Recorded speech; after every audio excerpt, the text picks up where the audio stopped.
전 11장 27절에서 30절 같이 읽도록 하겠습니다. 그때의 선지자들이 예루살렘에서 안디옥에 이르니 그 중에 아가보라 하는 한 사람이 일어나 성령으로 말하되 천하에 큰 흉년이 들리라 하더니 글라우도 때에 그렇게 되니라. 제 아들이 각각 그 힘대로 유대에 사는 형제들에게 부조를 보내기로 작정하고 이를 실행하여 바나바와 사울의 손으로 장로들에게 보내니라. 사도행전 11장에는 최초의 안디옥 교회, 이방인 교회인 안디옥 교회가 어떻게 세워지게 됐는가 하는 점들을 이야기해 주고 있고, 또 거기서 처음으로 그리스도인이라는 이름으로 불려졌다 하는 이야기가 기록되어 있습니다. 우리가 지난 시간에 그걸 살펴봤는데, 안디옥은 그 당시 한 인구 50만 명쯤 되는 아주 큰 도시입니다. 요즘은 뭐 큰 도시 아닐지 모르지만 그 당시에 3대 로마의 3대 도시가 있었는데, 제일 큰 도시가 로마, 그 다음 큰 도시가 알렉산드리아, 그리고 세 번째 큰 도시가 안디옥이었다 그럽니다. 인구 50만 명 정도가 살고 있었고, 50만 명 중에도 특별히 로마의 총독이 거기서 머물러 있었고, 로마의 군대도 거기 있는 그런 좀 특별한 도시였습니다.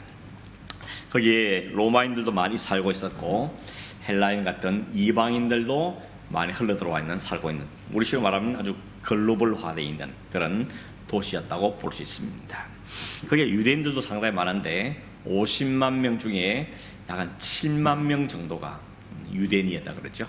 유대인들은 거기서 회당을 만들었고 언제나 회당 중심으로 모든 생활을 하는 중이었습니다. 근데 거기 그 안디옥에 예루살렘에 일어났던 큰 박해 때문에 흩어졌던 유대인들 가운데 몇 사람이 안디옥에도 흘러들어갔다 이렇게 말합니다. 흘러들어갔다는 표현이 재밌죠. 그 표현은 원래 목표를 하고 나 저기 살아야 되겠다 이렇게 한 게 아니고, 우연찮게 가다 보니까, 떠돌이 하다 보니까 어쩌자 보니까 발길이 안디옥에 갔다 이렇게 말할 수 있는 겁니다.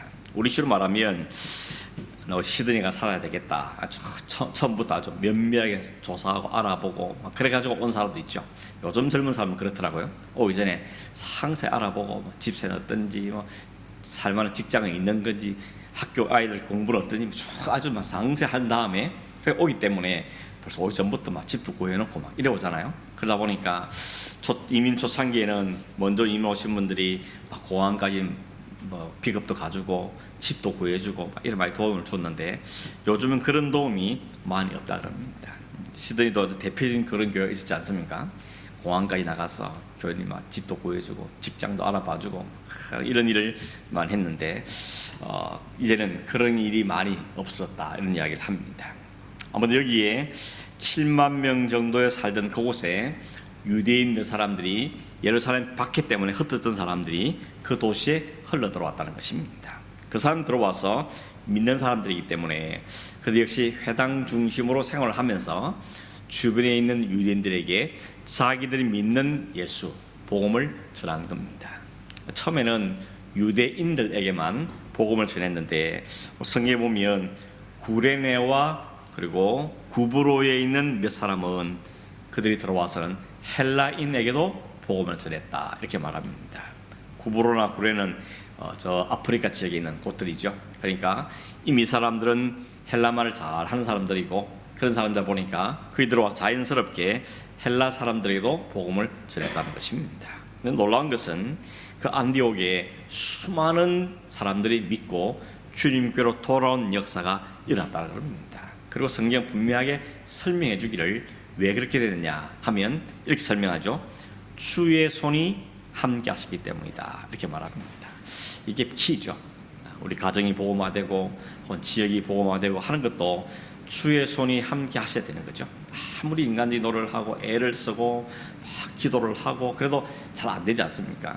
아마 그런 경험 계신 분도 계실 겁니다. 이 남편 위해서 혹은 이 자녀를 위해서 그렇게 애를 쓰고 기도하고 애를 써도 잘 안 된다는 것입니다. 그런데 정말 하나님의 손이 한번 터치하시면 생각지도 않게 놀랍게 하나님이 역사해 주시는 경험들을 하게 되는 것입니다. 아무리 안디옥에는 그런 일이 벌어진 겁니다. 주의 손이 복음을 전하는 사람들과 함께 하심으로 그곳에 놀라운 역사가 일어나겠다는 것입니다. 그렇게 해서 세워진 교회가 바로 안디옥 교회라는 것입니다. 그러니까 안디옥 교회는 뭐 선교 전략적인 측면에 세워진 교회도 아니고, 혹은 뭐 예루살렘 교회가 지교회를 세우겠다 그런 것도 아니고, 무명의 이름을 알 수 없는 성도들이 흘러들어간 성도들이 거기서 복음을 전했더니 성령께서 역사하심으로 교회가 세워졌다는 것입니다. 이 안디옥 교회는 성령의 열매라는 겁니다. 성령께 전적으로 역사하셔서 말씀을 통해서 세워진 교회다, 이렇게 말씀하고 있는 것입니다. 이 소문이 예루살렘에서 전해졌죠. 예루살렘 사람들이, 사도들이 듣고 보니까 그런 일이 벌어졌어? 어떻게 안디옥에 그런 일이? 그래서 진짜 그러한가 그 소문도 알아보고, 만약에 진짜라면 좀 제대로 된 담당할 수 있는 목회자를 보내야 되지 않겠는가. 그래가지고 어느 끝에 보낸 사람이 바나바였던 것입니다. 바나바는 그 당시에 예루살렘에서 아주 유명한 많은 사람들을 돌보고 하는 탁월한 지도자 중에 한 사람이었습니다. 그 바나바를 안디옥에 보낸 거죠. 이 사람이 가야 그 교회가 제대로 되겠다, 이런 판단하에 바나바를 보낸 겁니다. 바나바 가서 뭘 봤다 그런가 하면, 안디옥에 딱 들어가 보니까 거기에 뭐가 있었다 그랬습니다. 뭐가 있는가 하면 하나님의 은혜가 있었다는 걸 봤다 그랬습니다. 자, 이게 기가 막힌 표현이죠. 그 도시에 딱 들어갔는데, 이 도시에 하나님 은혜가 있구나, 하나님 은혜가 이 도시를 덮고 있구나 하는 것을 바나바가 직감적으로 깨달았다, 알았다고 성경 말하고 있는 것입니다. 우리 교회가, 우리 도시가, 우리 가정이 하나님의 은혜가 있는 곳이다, 이렇게 느낄 정도 있으면 얼마나 좋겠냐는 생각이 들죠. 이 가정은 하나님의 은혜가 있구나, 저 사람엔 하나님의 은혜가 있는 사람이구나, 이 교회는 하나님의 은혜가 있는 교회구나, 이런 이야기를 들을 수 있다면 얼마나 감사하겠는가 하는 생각을 해보게 되는 것입니다. 바나바가 그걸 보고는 너무 기쁜 겁니다. 이방의 도시에 어떻게 이게 교회가 와보니까 하나님의 은혜가 넘치게 된 걸 보고는 너무 좋았던 거죠. 그래서 성심을 다해서, 열심을 다해서 그 안디옥의 교회를 섬기게 되는 것입니다. 오늘 그런 교회들이 됐으면 좋겠다 하는 마음이 들죠. 바나바는 그렇게 하면서 자기 혼자보다는 누군가 같이 동력자 있으면 좋겠다, 이런 마음을 가져서 누가 생각하는가 하면 자기가 소개했던 바울이 생각난 겁니다. 이 예수를 너무 비판한 사람이었지만 그 사람을, 다메섹에 변한 그 사람을 예루살렘에 소개했던 사람이 바나바이기 때문에 바나바가 이 바울을 찾아간 겁니다. 그 당시 바울이 어디 있었는가 하면 고향에 머물고 있었죠. 고향은 다소입니다. 다소에 머물고 있는데 거기까지 찾아가서 그 바울을 설득해서 나와 같이 가자, 안디옥에 하나님 놀라운 역사가 일어난다, 함께 이 교회를 섬겨보자, 그렇게 잘 설득한 다음에 그를 데려와서 안디옥에서 1년간 그 교회를 섬기겠다는 것입니다. 그 1년 기간 동안에 좋은 지도자의 교육을 받은 이 교회가 든든하게 세워져 가고, 그 교회가 선교사를 파송하는, 첫 번째 선교를 파송하는, 공식적으로 선교사를 파송하는 그런 교회가 되는 이 놀라운 열매들이 맺히게 되었다는 것입니다. 오늘 생각해 보려고 하는 것보다 특별히 뭔가 하면, 거기서 처음으로 그리스도인이라는 이름이 생겼다는 것을 지난번에도 말씀드렸죠. 바울을 찾아와 데렸는데 그 안디옥 사람들이 안디옥 교회를 바라보면서 저 사람들은 그리스도인이다, 이렇게 불렀다는 겁니다.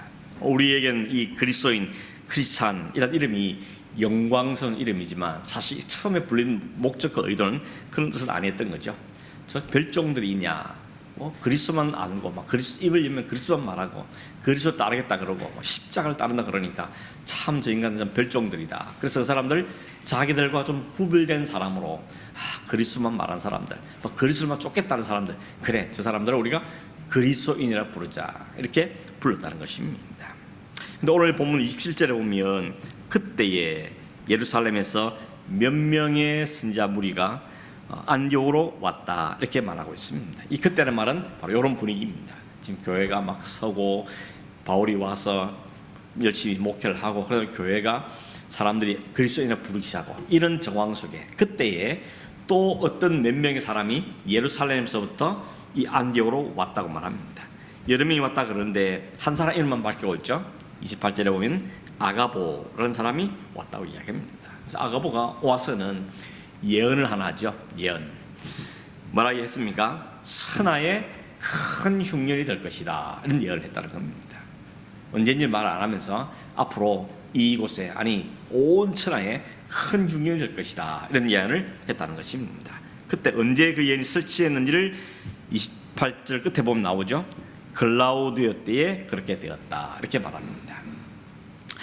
유대학자인 요세푸스의 글에 보면 이 아가보의 예언이 이뤘던 그 글라우디오, 이 사람이 로마의 황제인데 연도로 따지면 AD 45년에서 48년 정도였다고 이야기합니다. 그때의 세계 역사에도 기록될 만큼 큰 놀라운 흉년이 그 온 땅에 일어났다는 것입니다. 로마뿐만 아니고 로마 제국 아래에 있는 모든 속국들, 그건 천하니까 그 온 나라에도 예외 없이 그날에 기근이 일어났다고 이야기하고, 그 글라우디오의 황제의 아내가, 부인이 자기가 손수, 옥수수를 많이 사들여 가지고 그것을 백성들한테 배급을 했다, 이런 기록도 있다는 것을 볼 수 있습니다. 28절에 보면 아가보가 자기 마음대로 예언한 게 아니고 어떻게 예언했다는 거면 성령으로 예언했다 그럽니다. 그러니까 성령이 가르쳐 주셔서 성령이 말하게 하라는 거죠. 저 유대에서 안디옥에 보낸 다음에 거기 가서 이 말씀을, 이 예언을 하라 해가지고 그가 이 예언을 했다고 이야기하는 것입니다. 이 아가보가 이런 예언의 은사를 받은 사람이 같이 보입니다. 나중에 21장에도 이 아가보라는 이름이 등장하고 아가보가 또 예언을 하는 장면이 나옵니다. 그때는 무슨 예언을 했는가 하면, 여기는 말로 했죠. 얼마 후에 이 온천에 흉년이 될 겁니다, 이렇게 말로 했는데 21장에는 행동으로 예언을 합니다. 어떤 행동을 했는가 하면, 사도 바울한테 가지고 바울이 입고 있는 옷에 띠를 갖다가 좀 주시오, 띠를 가진 다음에 자기 손과 발을 꽁꽁 묶습니다. 그러면서 성령께서 내게 말씀하시기를 이 띠의 주인을 유대인들이 이렇게 꽁꽁 묶어서 이방인들에게 넘겨줄 거다 하는 예언을 하는 것입니다. 이 띠의 주인 누구라 그랬죠? 바울이 예루살렘에서 꽁꽁 묶여서 유대인에 의해서 이방인에게 넘겨질 거다, 이 예언을 아가보가 하는 이야기가 21장에도 기록되어 있습니다. 이때가 언젠가 하면 사도 바울이 3차 선교를 다 마치고 이제 그가 로마로 가고 싶었는데 예루살렘을 들렀다가 로마로 갑니다. 이유는 뭔가 하면 선교를 하는 중에 그 지역 사람들이 예루살렘 교회를 위해서 헌금을 막 한 겁니다. 그 헌금을 모은 다음에 바울한테 당신이 예루살렘에 가서 좀 전달해 주시오. 그리고는 헌금들 모아가지고 바울한테 줬거든요. 바울이 이걸 전달해주고 자기 가고 싶은 로마에 있기 때문에 가되 예루살렘 들어가서 거기에게 돈을 전달하고 그 다음에 로마로 가려고 생각하고 예루살렘을 가는 길이었던 겁니다. 그런데 아가보가 나와서는 말하기를 이 띠의 주인이 이렇게 결박당한 채 유대인에게서 이방인에 넘겨질 겁니다, 이런 예언을 하게 된 겁니다. 그랬더니 주변에 많은 바울 아끼는 사람들이 예루살렘 가지 말라고, 당신 안 가도 안 돼, 다른 사람 보내고 당신은 가지 말라고, 이렇게 막 말리는 일들이 21장 전에 보면 나온 걸 볼 수 있습니다. 아무튼 여기서 말하고 싶은 뭔가 하면, 그때도 성령이 말씀하신 대로 예언했다고 이야기하거든요. 그러니까 아가보가 제 개인적인 생각이나 느낌이나 뭐 이걸 예측해서 한 말이 아니고 성령께서 넣어준 말을 예언했다는 것입니다. 이 말은 무슨 말인가 하면, 다른 말로 말하면 모든 게 하나님의 손 안에서 이루어진다는 것을 이야기하는 겁니다. 우연은 없다는 이야기입니다. 우연히 기근이 나고 우연히 흉년이 들고 우연히 사고가 나고 그런 거 없다는 것입니다. 모든 일은 하나님의 손 안에서 이루어진다는 것입니다. 특별히 아가보도 흉년을 예언한다든지 혹은 바울에 대한 예언을 하는 것이 그냥 자기 마음대로 하는 것이 아니고 성령께서 알게 하시는 것, 성령이 말하러 하신 것을 전달하는 자로 좀 성경에 등장하고 있다는 걸 보게 되는 것입니다. 이게 중요한 것이죠. 사람들이, 많은 예언자들이 하나님 말씀을 빙자해서 자기 생각을 말하고 이게 하나님 비전입니다 말하는데 사실은 하나님 비전 아니고 자기 비전인 경우가 있죠.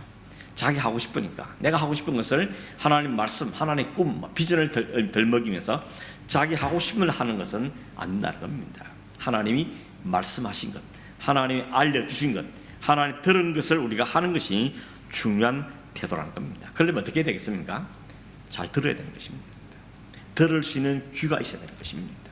우리가 들을 귀가 없고 깨닫는 마음이 없으니까 내 마음도 해버리는 거죠. 도대체 뭐가 한 뜻이 모르겠다, 에라 모르겠다, 그냥 이대로 하지 뭐. 이렇게 될 가능성이 많다는 겁니다. 하나님 말씀을 듣는 일을 훈련을 많이 해야 되는 것입니다.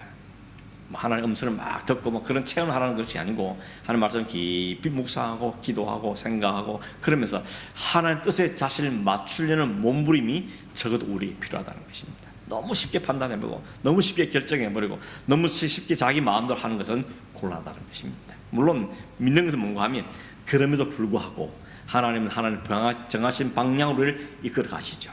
그러니까 좌충우돌 하다가도 거기로 가게 되는 건 맞지만 그러나 할 수만 있으면 하나님 말씀에 순종해서 말씀을 대로 순종하는 게 훨씬 더 아름다운 모습이라고 말할 수 있을 겁니다.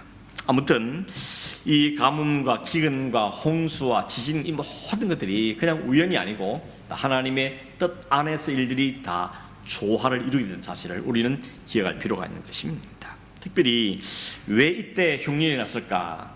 특별히 일반적으로 성경의 가난 혹은 기근, 흉년 이런 일어난 이유는 대체로 한 3가지 정도 이유가 있습니다. 하나는 뭔가 하면 대부분이 뭔가 하면 하나님의 경고입니다. 그렇게 살면 안 된다. 그렇게 하면 안 된다.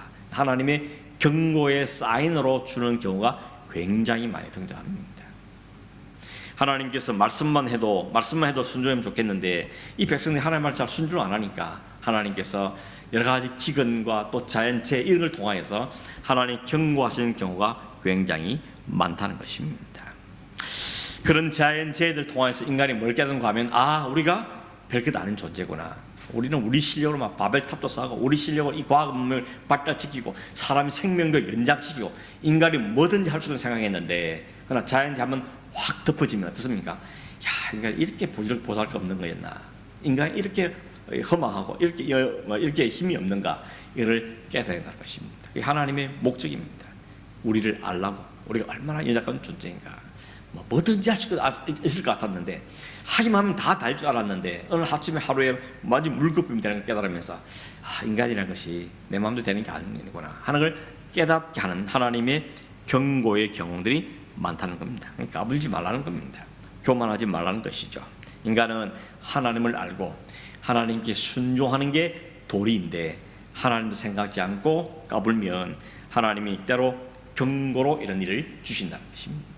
또 하나 이유 있다면 시편 119편에 보면 시인이 뭐라고 비는가 하면 고난을 통해서 우리를 하나님께로 가까이 되었습니다. 이런 고백을 합니다. 고난이 와야 하나님의 앞으로 가게 된다. 하나님은 이 고난, 재난들을 통해서 하나님 앞으로 끌어당긴다는 것입니다. 이거 우리가 부인할 수 없지 않습니까? 편안할 때, 아무 일 없을 때, 모든 게 잘 될 때는 그냥 우리 신앙도 하나님 가는 열정도 식어졌다가 뭔가 어려움이 생기면 또 막 작정해서 기도하게 되고 작정해서 막 금식하고 일을 하게 되는 이유가 뭡니까? 그걸 통해서 하나님은 우리를 하나님 앞으로 당기는 것입니다. 그래서 어려움이 생기면 하나님이 나를 또 하나님 가까이 오라는 신호구나 그걸 깨닫고 주님 앞에 가는 게 해야 될 태도인 것입니다. 버티면 안 되고 버티면 버티만큼 힘들어지는 것입니다. 신이 그렇게 고백하죠. 고난 당하기 전에는 그릇 행하였더니 이제는 주의 말씀을 지키게 되었습니다. 이게 하나님의 목적이라는 것입니다. 내 잘난 맛 사는 사람들을 그런 자연재해와 여러 가지 고난들을 통해서 내가 그러면 안 되는구나 깨닫고 주님 앞으로 가게 된 말씀 앞으로 가게 되는 그게 주님 중요한 목적이라는 것을 우리에게 이야기하고 있는 것입니다. 우연한 고난이 아니고 그걸 통해 우리를 하나님의 백성답게 거룩하게 만들어 가시는 그런 목적이 담겨 있는 것입니다. 물론 고난 당한 축에는 힘들죠. 고난이 안 힘든 사람 어디 있습니까? 나는 고난이 즐거워. 그거 거짓말입니다. 고난은 힘듭니다. 그러나 그 고난을 주는 목적과 하나님의 의도를 우리가 빨리 알아차리면 하나님은 이 고난을 통해서 나를 단련시키구나 하는 걸 깨달아 알게 된다는 것입니다. 또 하나 더 있다면 이 고난을 통해서 우리가 붙잡고 살려가 이것이 하나님 앞에 얼마나 허망한 것들인가 하는 점도 깨닫게 됐다는 것입니다.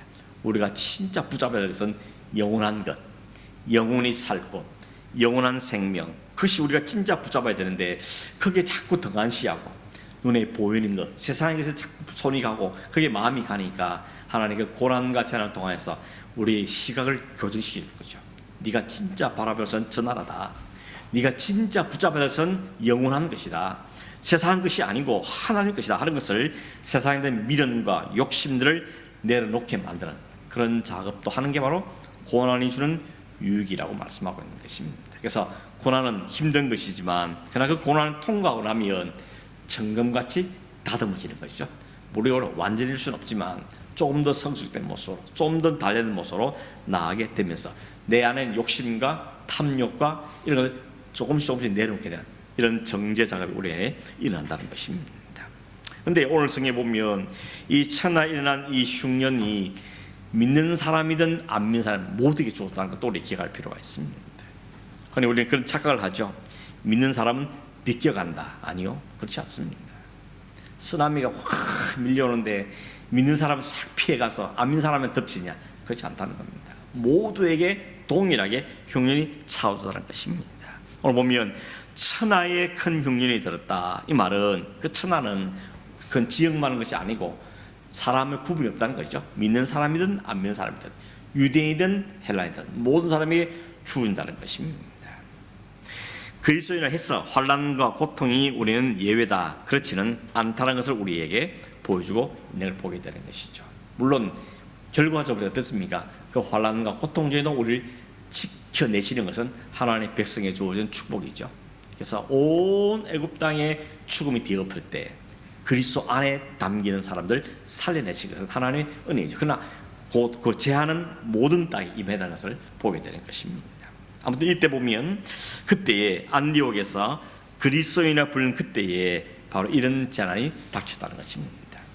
그래서 여기서 한 가지 생각해 보시고 mon고하면 왜 지금 한참 안디옥에 지금 막 부흥이 일어나고 교회가 잘 되고 막 이런 잘 돼 가는데 마치 찬물 깰듯이 온 천하에 흉년이 덮어버려서 어려움 만드는가, 왜 이런 일이 생겨지는가 하는 생각도 우리가 해보게 되는 것입니다.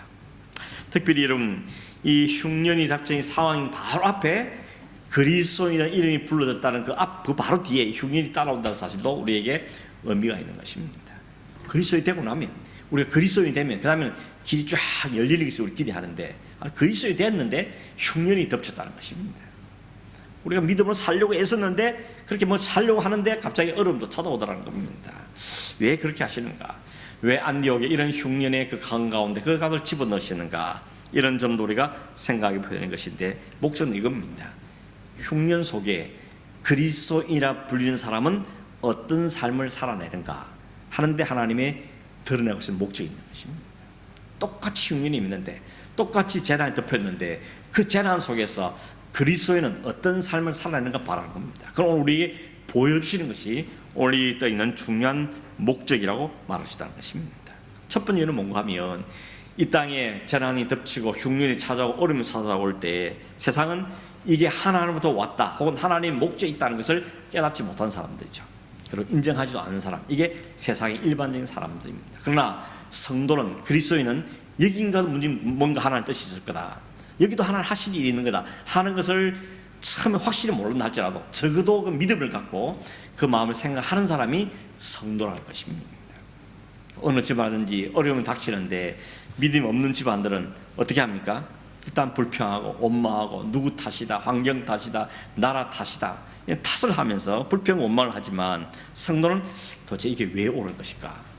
무슨 하나님 뜻이 있을까? 한 나를 깨닫게 되면 뭘까? 이런 그룹도 출발하게 만드는 것이 바로 그리스도의 성도의 다른 태도라는 것입니다. 그게 구별됨이라는 것이죠. 성도의 구별됨이라는 것은 똑같은 현상의 제도, 그 속에서도 하나님을 기억해내는 사람, 하나님 무슨 나에게 하고 싶은 말씀이 계실까? 이럴 때 우리를 어떻게 만들어갈 원하실까? 하는 질문을 갖고 살게 하는 사람, 그게 바로 그리스도의 믿음의 태도라는 걸 우리에게 보여주는 것입니다. 믿음만 있으면 환난도 지나가고 없게, 그런 의미가 아니고 이 환난을 고스란히 당하면서 하나님 우리 성도에게 어떤 모습을 보기 원하시는가 하는 점도 우리에게 보여준다는 것입니다. 오늘 보십시오. 아가보가 안디옥에 와서 흉년을 예언했을 때 그리스도인이라 불리는 제자들이 어떻게 반응했다 그럽니까? 29절에 제자들이 각각 그 힘대로 유대에 사는 형제들에게 부조를 보내기로 작정하고, 이렇게 했죠. 특별히 이 유대 땅에 큰 영이 먼저 임했던 소식을 듣고는 이 성도들이 어떻게 따르죠? 그들이 자기 힘대로 유대에 있는 형제들 위해서 부조를 하기로 작정하고 이를 실행하여서 바나와 사울의 손으로 장로들에게 보냈다고 이야기하는 것입니다. 이거 아직까지 이 천하의 흉년 가운데 안디옥보다는 예루살렘의 이 큰 흉년이 먼저 임했다는 것을 알 수가 있습니다. 그 이야기를 듣고는 부조를 했다는 겁니다. 부조가 뭡니까? 이게 부조란 다른 헬라 뜻은 오늘 성경에 보면 일 해놓고 부조의 밑에 말씀하면 봉사 이렇게 써놨습니다. 여기 부조라고 번역된 헬라가 디아코노라는 단어인데, 디아코노라는 단어가 바로 섬긴다, 봉사한다 이런 뜻을 갖고 있는 게 이 부조의 뜻이라는 겁니다. 그러니 그들이 지금 유대 땅에 예루살렘에 큰 흉년이 생기고 어려움이 생길 알고는 이 사람들이 뭔가를 도왔다, 봉사했다는 거죠. 어떻게 봉사했다는 겁니까? 돈을 보내어서 그들을 돕는다는 것입니다. 오늘 우리식으로 말하면 어디 재난이 일어나면 사람들이 물품도 보내고 돈도 보내고, 사람은 직접 몸으로 가서 봉사하고 하죠. 그걸 모두 통틀어서 부조, 봉사라는 의미를 담고 있다는 것입니다. 지금 이 사람들은 돈으로 봉사, 현금을 보내서 봉사했다고 이야기하는 것입니다. 안디옥 교회뿐만 아니었습니다.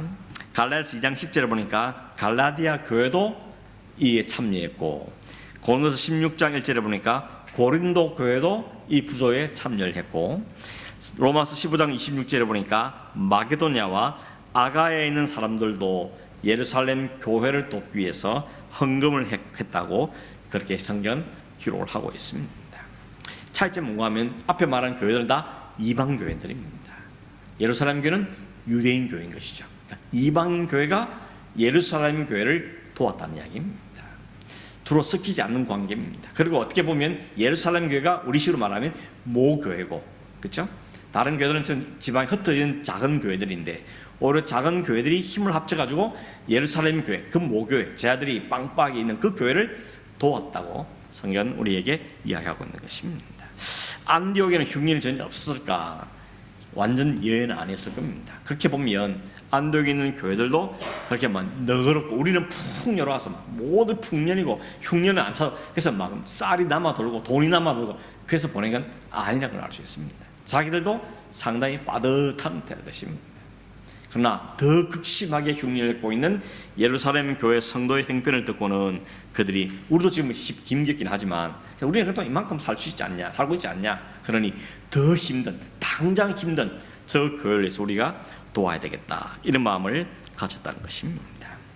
먼저 선 교회를, 나중에 선 교회가, 더 큰 교회를 작은 교회가, 모교회를 이 자매교회 같은 지방의 교회들이 도왔다는 것입니다. 어떻게 이런 마음이 생겼을까? 이방인들이 평상시 같으면 유대인들 자기들 취급도 안 한 그 유대인들인데, 이 사람들이 어떻게 유대인 교회를 도울 마음이 생겼을까? 그게 오늘 우리에게 보여주는 겁니다. 이게 그리스도인이기 때문에 가능했다는 겁니다. 이 이야기를 하기 위해서 앞에 이들이 그리스도인이라 불린 사실을 먼저 누가가 의도적으로 기록했다고 생각이 되는 것입니다. 그리스도인이 뭐냐? 그리스도는 바로 이런 삶을 살아가는 사람들이다 하는 걸 예화로 우리에게 보여주는 것이죠. 그리스도인은 도울 수 없는 상황에서, 아니 돕지 않아도 되는 상황에서, 그리고 이해관계가 다르고 하지만 그러나 그리스도의 마음을 가졌기 때문에, 그리스도를 믿었기 때문에, 그리스도 가신 삶을 살기로 작정이기 때문에 그 삶을 이 삶의 형태로, 섬김으로, 봉사로, 부조로 이 마음을, 믿음을 표현하고 있는 것을 우리에게 보여준다는 것입니다. 그러니 믿음이라는 것은 우리로 결단하게 하고, 할 수 없는 걸 하게 만들고, 평소 같은 안 할 것도 하게 하는 힘이 바로 믿음에서 나온다는 것을 알 수 있는 것입니다. 하나님께서 오늘 우리 그리스도인들이 누구인지를 보여주기 위해서 이 흉년의 사건이 있게 하신 것을 우리는 이해할 수가 있다는 것입니다. 우리가 그리스도에 살아간다는 게 뭐냐? 단순히 돈으로 돕는다, 헌신한다, 그 차원을 넘어서서 그리스도인이 되었기 때문에 그리스도의 마음을 가지고 그리스도의 정신을 살기를 원하고 그리스도를 따라가는 삶을 살기를 원하는 마음이 그들 속에 있었다는 것입니다. 단순히 이러면 세상에도 더 많은 기부한 사람들이 있지 않습니까? 많은 돈을 기부하고 선한을 행하고 어떤 때는 기독교에 더 나아 보이는 사람도 얼마든지 있을 수 있는 겁니다. 그런 희생 정신이 본인이 되긴 하지만 오늘 성경이 말하고 있는 섬김, 희생, 봉사라는 것은 그건 겉으로는 물질이나 양, 행동보다는 그게 왜 생긴다는 것입니다. 어디서 이 마음이 생긴다는 것이죠. 세상 사람들은 어떤 박애 정신, 그렇죠? 희생 정신, 혹은 남을 도와주는 그런 연민의 마음, 혹은 그게 인간의 도리가 아니냐, 이런 생각들 때문에, 혹은 우리도 신세를 졌으니까 우리도 도와야지, 이런 것들이 동기가 되는 경우가 많지만, 성도는 뭐가 동기라는 겁니까? 하나님께로 받은 그 은혜 때문에, 하나님이 어떻게 우리 가난하고 죽어가는 사람들 위해서 부유하신 하나님께서 우리를 위해서 뭘 내어주시는가, 뭘 통해 우리를 섬겨주시는가를 생각하게 된 겁니다. 그게 뭡니까? 그리스도로 우리에게 보여준 거 아니겠습니까? 그리스도께서 우리의 오심으로 우리를 향해서 우리를 부하게 만들어 주셨다는 것입니다. 고린도서 8장에 보면 바울이 고린도 교회에서 고린도 교회 편지를 쓰면서 그 마게도냐 사람들이 했던 흥금의 이야기를 하면서 이런 이야기를 합니다.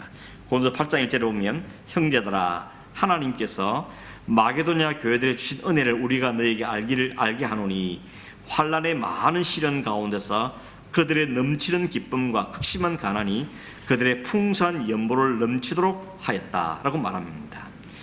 그러니까 뭔 말입니까? 부자라서가 아니고 넉넉해서가 아니고 그들이 받은 하나님의 사랑 때문에, 그리스도의 사랑을 알았기 때문에 이 일이 가능했다고 이야기합니다. 그래서 바로 이어지는 고린도서 8장 5절에 보면 바울이 이렇게 말합니다. 우리의 바라던 것뿐 아니라 그들이 먼저 자신을 주께 드리고 하나님의 뜻을 따라 우리에게 주었도다. 무슨 이야기입니까? 그 사람들이 우리가 불쌍해서, 혹은 예루살렘 교회가 불쌍해서 하는 마음도 있겠지만, 그보다 먼저 뭐랍니까? 먼저 자신들을 주님께 드렸다고 이야기합니다. 이게 진정한 섬김, 진정한 헌금의 정신인 거죠. 여러분 왜 헌금하십니까? 내가 헌금 안 하면 교회가 어려우니까, 목사 사례도 못 줄 것 같으니까, 그래서 헌금하십니까? 그런 마음도 있을지 모르겠지만, 진짜 거기 담긴 정신이 뭔가 하면, 하나님께 받은 바 은혜에 대한 감사가 충만해서 내가 자신을 하나님께 드리는 게 헌금의 정신이라는 겁니다. 바울이 지금 그 이야기를 하고 있는 것입니다. 너희들이 어려운 중에도 이 헌금의 이유가 뭐냐? 너희들이 받은 그 은혜가 너무 감사해서 여러분 자신을 하나님께 먼저 드린 것이 아니냐, 그리고 우리에게도 주어진 것이다 이야기하면서 먼저 이것은 하나님께 드려진 것이라고 이야기합니다. 그래서 바울이 빌립보에 그러죠. 너희들이 보는 그 헌보는 하나님께 드린 기쁘시한 향기라고 이야기하는 것이죠. 하나님께 드려진 것이라고 이야기하는 걸 볼 수 있는 것입니다. 여러분, 우리가 헌금을 하든지 봉사를 하든지 남을 도울 때 우리 가질 마음은 이겁니다. 이것이 하나님께 드리는 겁니다. 하나님 완전히 죽을 수밖에 없고 완전히 영적인 흉년으로 죽어가는 우리를 위해서 아들까지 되시는 그 하나님 너무 감사해서 내가 오늘도 이렇게 살 수 있고 이만큼 살 수 있게 너무 감사하고, 아니 이게 돈도 벌 수 있고 굶어 죽지 않고 너무 감사한데, 하나님 은혜 너무 감사합니다. 근데 하나님이 나보다 더 어려운 사람을 알게 하셨을 때 하나님 그를 위해서 이 연물이 쓰여지기를 원합니다. 그러면서 하나님께 드리는 것입니다. 선교사님께 성경을 보낼 때 폼담이 보는 게 아니고 하나님께 드립니다. 하나님이 받으시고 하나님 저들을 잘 도우셔서 이 사회를 잘 감당해 주십시오. 그런 마음을 갖고 우리가 선교의 헌금을 하는 것이죠. 그게 헌금에 갖고 있는 정신인 겁니다. 헌금 많이 하면 복 많이 받는다, 헌금 안 하면 떼먹으면 하나님 벌 준다, 그런 아주 저차원적인 하는 것이 아닌 것이고, 그게 담긴 진짜 하나님을 우리 위해서 하신 그 은혜에 감사한 마음으로 하는 게 된다는 것입니다. 그래서 바로 이어지는 고린도서 8장 9절에 보면 이렇게 말합니다. 우리 주 예수 그리스도의 은혜를 너희가 알거니와 부요하신 이로써 너희를 위하여 가난하게 되심은 그의 가난함으로 말미암아 너희를 부요하게 하려 하심이라. 이게 바로 주님이 하시는 거죠. 하나님, 모든 천하의 주인이신 하나님께서, 부요하신 하나님께서, 주님께서 친히 가장 낮은 자리로, 가장 없는 자리로, 가장 낮은 자리로 오셔서 가난해진 이유가 뭐라고요? 우리를 부유하게 하기 위해서. 이 부유한 말은 돈이 많아지고 잘 사는 걸 의미하는 게 아니고요, 그리스도 안에 풍성을 얻는 걸 이야기하는 거죠. 생명이 주어지고 하나님 나라가 주어진 이 부를 이야기하는 것입니다. 그리스도께서 나타나신 우리는 하늘의 생명을 얻게 됐고 하늘나라를 부유한 사람들이기 때문에 진짜 부자가 되었음을 이야기하는 것입니다. 너무 자꾸 물질적으로 영화시켜서 예수님은 복 받는다, 잘 산다, 장사도 잘 된다, 잘 돼야죠. 그러나 더 깊이 생각할 것은 주님이 우리에게 내어주신 건 자기 생명을 다 내어주신 것이고, 하늘을 버리시고 오셔서 우리를 위해서 낮아지시며 가난해지신 이유는 우리를 주님의 진짜 부유하기 위해서, 그 부는 바로 세상에 줄 수 없는 것들을 누리게 되고 영원을 갖게 된 이 부를 누리기 위해서 하시는 것을 알게 된다는 것입니다. 주님이 가난해지면 우리가 부자가 되고, 주님이 상처입으로 우리가 나음을 얻게 되고, 주님이 죄 아래 들어가심으로 우리가 죄로부터 건질 받게 되는, 이것이 바로 부유함의 원리를 우리에게 말씀하고 있는 것이죠. 이 원리가 안디옥에 있는 성도들 제자들에게 깨달아진 겁니다. 우리가 이런 은혜를 받았으니 우리 이방인들로서 하나님의 은혜를 받을 수 없는 자들인데 여기까지 복음을 우리에게 전해주고 이 복음 예루살렘 교회를 통해서 바나바가 우리에게 파송되어지고 그 안에 우리가 믿음으로 양성되어짐으로 하늘의 불을 가지게 되었으니 저 교회 어렵다는데 우리가 어떻게 안 돕겠냐. 그러면서 하나님 받에 감사해서 그 은혜를 다시 하나님께 돌려드리는 이런 마음으로 부조한 것이 이들의 태도였다는 것입니다. 그게 그리스도인의 삶이라는 것입니다. 그리스도인 삶은 그렇게 사는 사람들이라는 것을 우리에게 보여주는 것이죠. 단순히 동정심 말고요, 단순히 박의 정신 말고 빚을 졌으니까 빚을 갚는다 그 정도 수준이 아니고 하나님께 받은 걸 생각할 때 다 내어줘도 아깝지 않는 그 감사한 마음과 그 헌신의 마음을 갖고 그 교회를 도왔던 것이 바로 그들의 믿음의 태도를 우리에게 보여주는 것입니다. 그 믿음 때문에 나도 어려운 적이 있지만 우리 지역도 쉽지 않지만 그러나 어려운 중에도 할 수 있는 만큼 각각 자기 힘대로 자기 할 수 있는 능력대로 그 교회를 해서 헌금을 했다고 이야기하는 것이죠. 그러니 그것이 바로 하나님에 대한 믿음 때문에 그래서 받은 그 은혜 때문에 나타난 열매인 것을 우리에게 알려주고 있는 것입니다. 그래서 바울이 그랬죠. 뭘 하든지 먹든지 마시든지 뭘 하든지 하나님의 영광을 위해서 하라는 걸 이야기하죠. 그게 바로 하나님의 영광이 되는 것이죠. 하나님 백성 이런 삶을 사는 거다. 구별된 삶을 보일 때 저게 그리스도인이구나. 안디옥 사람들이 저 사람이 그래서 그리스도인들이구나. 그리스도를 따른 사람들이구나. 이것이 바로 하나님의 영광이 되는 삶이라고 우리에게 이야기하고 있는 것입니다. 말씀 말씀대로는 세상은 절대적으로 믿음으로 산다는 살기에 그렇게 넉넉한 곳이 아니죠. 만만한 곳이 아닙니다. 믿음으로 살면 그래 믿음으로 사는 게 저렇게 대단한 거야. 박수를 치는 사람도 있겠지만 뭘 저렇게 별나게 살아. 그러면서 예수쟁이들 이렇게 비웃을 수 있는 것이 세상의 모습이라는 겁니다. 거기서 좌우되지 않고 하나님의 아들을 보내서 우리의 구원하시고 하늘에 불을 주신 그 하나님께 감사하기 때문에 받은 데 감사함으로 그 흉년이 찾아왔을 때 그 흉년 속에서 어떻게 살아내는 것이 그리스도의 삶인 걸 우리에게 지금 보여주고 있는 것입니다. 억지로 짜내서 헌금하는 의미가 아니고 그 어려운 중에도 하는 은혜를 깊이 받았으니까 자기들이 할 수 있는 힘대로 일을 하면서 예루살렘 교회를 섬기는 모습을 보여주고 그게 바로 그리스도의 구별된 삶이라는 것을 우리에게 보여주고 있는 것입니다. 여러분 우리가 신앙생활 한다는 게 그냥 쉽게 그냥 할 일이 아니죠. 깊이 생각하고 하는 은혜를 깊이 누리고 믿음을 잘 세워줬을 때 우리가 진실되게 비로소 우리는 제대로 된 그리스도의 삶을 살 수 있는 것입니다. 우리 말씀을 기억하면서 이 믿음의 그 삶을 오늘 어려운 세상에 살지만 환난도 많고 재난도 많고 어려운 많은 세상 살지만 우리가 하나님의 은혜를 깊이 깨닫고 감사한 마음으로 살아가서 우리 마음이 행복하고 주를 기꺼이 섬기며 주의 영광을 드리는 삶을 살아가는 그런 우리 모두가 되기를 주의 이름으로 축원합니다. 기도하겠습니다. 고마우신 하나님 아버지